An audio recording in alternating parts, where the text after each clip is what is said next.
presented by LK Entertainment।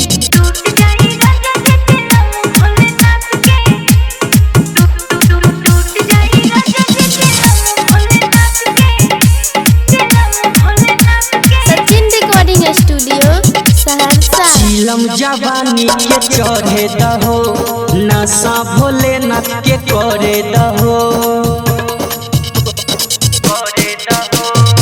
चिलम जवानी के चढ़े दहो, नशा भोलेनाथ के करे दहो। चलल जाई कैलाश सीना तान के तान के तान के। टूट जाई राजा जी, टूट जाई राजा जी चिलम भोलेनाथ के। टूट जाई राजा जी चिलम भोलेनाथ के। टूट जाई राजा जी चिलम भोलेनाथ के। टूट जाई राजा जी चिलम भोलेनाथ के। बड़सम भोलेनाथ के।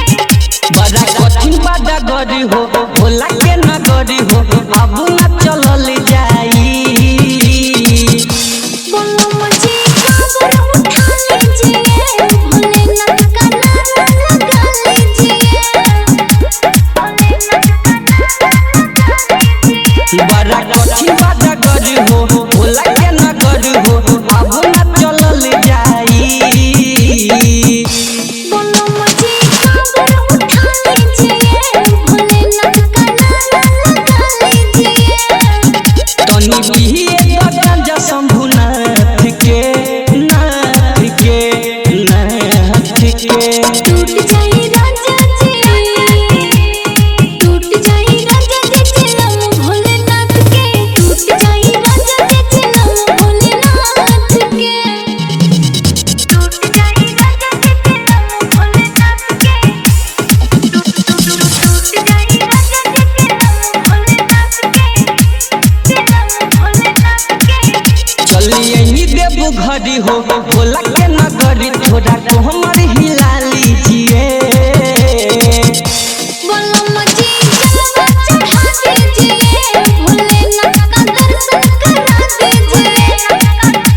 भोलेनाथ का दर्शन करा दीजिए। चलिए ही देव घड़ी हो, भोला के नगरी थोड़ा को हमर हिला लीजिए।